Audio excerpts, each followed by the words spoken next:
ಇನ್ನು ಬೆಂಗಳೂರಿನಲ್ಲಿ ಕಾಂಗ್ರೆಸ್ನ ಲೋಕಸಭಾ ಅಭ್ಯರ್ಥಿಗಳು ಜಂಟಿ ಸುದ್ದಿಗೋಷ್ಠಿ ನಡೆಸಿದ್ದಾರೆ. ಬಿಜೆಪಿ ವಿರುದ್ಧ ರಾಜೀವ್ ಗೌಡ, ಸೌಮ್ಯ ರೆಡ್ಡಿ ಗುಡುಗಿದ್ದಾರೆ. ಬೆಂಗಳೂರು ಉತ್ತರ ದಕ್ಷಿಣ ಕ್ಷೇತ್ರದ ಅಭಿವೃದ್ಧಿಗೆ ಕಾಂಗ್ರೆಸ್ನ ಅಭ್ಯರ್ಥಿಗಳು ಪಣ ತೊಟ್ಟಿದ್ದಾರೆ. 10 ವರ್ಷದಲ್ಲಿ ಮೋದಿಯವರ ಸರ್ಕಾರದಲ್ಲಿ ಯಾವುದೇ ರೀತಿಯಾದಂತಹ ಅಭಿವೃದ್ಧಿಯಾಗಿಲ್ಲ. ಇನ್ನು ನಿರುದ್ಯೋಗಕ್ಕಿಂತ ಕಷ್ಟದ ಪರಿಸ್ಥಿತಿ ಬೇರೆ ಯಾವುದೂ ಇಲ್ಲ. ನಿರುದ್ಯೋಗ ಹೆಚ್ಚಳವಾಗ್ತಾ ಇದೆ. ಅದಕ್ಕಾಗಿಯೇ ನಾವು ಕೆಲಸ ಪಕ್ಕ ಅಂತ ಕಾರ್ಯಕ್ರಮ ಮಾಡ್ತೀವಿ. ಬೆಂಗಳೂರಿನ ಅಭಿವೃದ್ಧಿ ಬಗ್ಗೆ ಕನಸಿದೆ ಅಂತ ರಾಜೀವ್ ಗೌಡ ಅವರು ಕೂಡ ಮಾತನಾಡಿದ್ದಾರೆ. ಬೆಂಗಳೂರಿನ ಸಮಸ್ಯೆ ಬಗೆಹರಿಸುವಂತಹ ಭರವಸೆಯನ್ನ ಸೌಮ್ಯ ರೆಡ್ಡಿ ಕೊಟ್ಟಿದ್ದಾರೆ.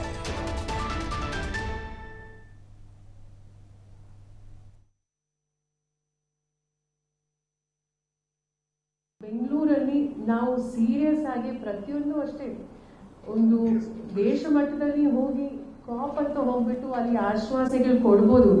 ಆದ್ರೆ ನಾವು ನಮ್ಮ ರಾಜ್ಯ ಮಟ್ಟದಲ್ಲಿ, ನಮ್ಮ ನಗರ ಮಟ್ಟದಲ್ಲಿ ನಾವು ಅದನ್ನ we have to practise what we preach. ಹಾಗಾಗಿ we have to do what we have to do to ensure that ಗಿಡ ಮರಗಳನ್ನ ಬೆಳೆಸೋದಿರ್ಬೋದು, ಟು ಯೂಸ್ ರಿನ್ಯೂಬಲ್ ರಿಸೋರ್ಸಸ್ ಇರ್ಬೋದು, ಗ್ರೀನ್ ಟೆಕ್ನಾಲಜಿ ಇರ್ಬೋದು, ಸೋಲಾರ್ ಎನರ್ಜಿ ಇರ್ಬೋದು. ಅದೇ ರೀತಿ ಈಗ ಈಗ ನೆಕ್ಸ್ಟ್ ಇನ್ನೊಂದೇನು ಅಂದ್ರೆ ನಾವು ಅಂದ್ರೆ ಮಹಿಳೆಯರು ನಾವು 50% ಇದೀವಿ ನಮ್ಮ ಜನಸಂಖ್ಯೆ ನಮ್ಮ ರಾಜ್ಯದಲ್ಲಿರ್ಬೋದು, ವಿಶೇಷವಾಗಿ ನಮ್ಮ ಬೆಂಗಳೂರಲ್ಲಿ. ನೋಡಿ, ನಮಗೆ ಒಬ್ಬ ಹೆಣ್ಮಗಳಿಗೆ ಏನು ಬೇಕು ಅಂದ್ರೆ ಫಸ್ಟ್ ಆಫ್ ಆಲ್ ಒಳ್ಳೆ ವಿದ್ಯಾಭ್ಯಾಸ ಬೇಕು. ಆ ವಿದ್ಯಾಭ್ಯಾಸ ಆದ್ಮೇಲೆ ಒಳ್ಳೆ ಕಾಲೇಜು ಎಜುಕೇಶನ್, ಅದಾದ್ಮೇಲೆ ಸುರಕ್ಷಿತವಾದಂತಹ ಒಂದು ವಾತಾವರಣ ಇರಬೇಕು. ಅದೇ ರೀತಿ ಯಾವುದೇ ದೇಶ, in fact they say that it will progress only when women in the work force have increased ಅಂತ. ಸೊ ಹಾಗಾಗಿ ಮಹಿಳೆಯರಿಗೆ ವಿಶೇಷವಾಗಿ ಕಾಲೇಜು ಸ್ಕೂಲ್ ಹೋಗುವಂತ ಮಹಿಳೆಯರಿಗೆ ಹಾಸ್ಟೆಲ್ ಫೆಸಿಲಿಟಿ ಇರ್ಬೋದು, ಅವರಿಗೆ ಮಕ್ಕಳನ್ನ ನೋಡ್ಕೊಳ್ಳೋ ಚೈಲ್ಡ್ ಕೇರ್ ಫೆಸಿಲಿಟೀಸ್ ಇರ್ಬೋದು, ಅದೇ ರೀತಿ ಅಂಗನವಾಡಿಗಳಿರ್ಬೋದು. ಆಮೇಲೆ ನೋಡಿ, ನಾನು ಒಬ್ಬ ಆಶಾ ಕಾರ್ಯಕರ್ತರಿರ್ಬೋದು, ಪೌರ ಕಾರ್ಮಿಕರಿರ್ಬೋದು, ಮನೆ ಕೆಲಸ ಮಾಡೋದಿರ್ಬೋದು, ಅದೇ ರೀತಿ ನಮ್ಮ IT BT ಅಂತ ಕೆಲಸ ಮಾಡುವಂತ ನಮ್ಮ ಮಹಿಳೆಯರಿರ್ಬೋದು. ಪ್ರತಿಯೊಬ್ಬರಿಗೂ ನೋಡಿ ಒಳ್ಳೆ ಸುರಕ್ಷಿತವಾದ ಒಂದು ವಾತಾವರಣ ಇರಬೇಕು. ಆಮೇಲೆ ಈಗ ನಮ್ಮ ಇನ್ನೂ ಹೆಚ್ಚು ಮಹಿಳೆಯರು ತಮ್ಮ ಕಾಲ ಮೇಲೆ ನಿಂತ್ಕೊಂಡು ಈ ಗೃಹಲಕ್ಷ್ಮಿ ಮತ್ತೆ ಶಕ್ತಿ ಯೋಜನೆ, ಇದೇ ತರ ನಾವು ದೆಹಲಿಗೆ ಆದ್ಮೇಲೆ ನಾವು ನಮ್ಮ ಬೆಂಗಳೂರು ನಗರದ ಅಭಿವೃದ್ಧಿಗೋಸ್ಕರ ಏನೇನು ಯಾವ್ಯಾವ ತರ ಅನುದಾನ ತರಬಹುದು. ಇಲ್ಲಿ ನಮ್ಮ ಇದು ಒಂದು ಟ್ರಿಪಲ್ ಎಂಜಿನ್ ಗವರ್ಮೆಂಟ್ ಅಂತ ನೀವು ಹೇಳ್ಬೋದು.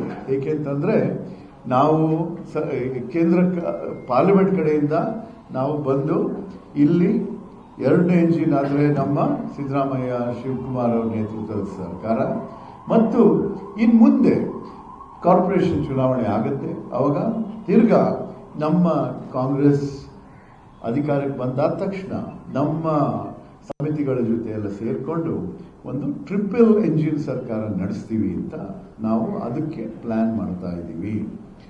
ಪ್ಲಾನ್ ಮಾಡ್ತಾ ನಾವು ಈವಾಗಲೇ ನಮ್ಮ ಬೆಂಗಳೂರು ನಾಗರಿಕರಿಗೆ, ನಮ್ಮ ಯುವಕರಿಗೆ ಏನೇನು ಆಶ್ವಾಸನೆ ಕೊಡ್ಬೋದು, ನಮ್ಮ ವಿಷನ್, ನಮ್ಮ ದೃಷ್ಟಿ ಏನಿರ್ಬೋದು ಬೆಂಗಳೂರು ನಗರದ ಬಗ್ಗೆ, ನಮ್ಮ ಬೆಳವಣಿಗೆಗಳ ಬಗ್ಗೆ, ನಮ್ಮ ಅಭಿವೃದ್ಧಿ ಬಗ್ಗೆ, ಅದರ ಬಗ್ಗೆ ನಾವು ಸ್ವಲ್ಪ ನಿಮ್ಮ ಮುಂದೆ ಹಂಚ್ಕೊಳ್ಳೋಕ್ಕೆ ಬಯಸ್ತೇವೆ.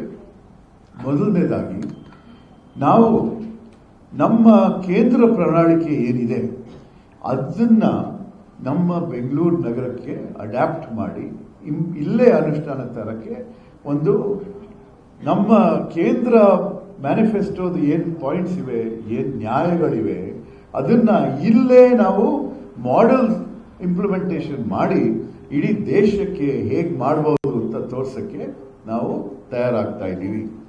ಮೊದಲನೇ ಹೆಜ್ಜೆ ನೀವು ನೋಡಿದ್ದೀರಾ, 10 ವರ್ಷ ಮೋದಿ ಸರ್ಕಾರದ ಅವಧಿಯಲ್ಲಿ ನಮಗೆ ಸಿಕ್ಕಿರೋದು, ನಮ್ಮ ಯುವಕರಿಗೆ ಸಿಕ್ಕಿರೋದು ನಿರುದ್ಯೋಗ.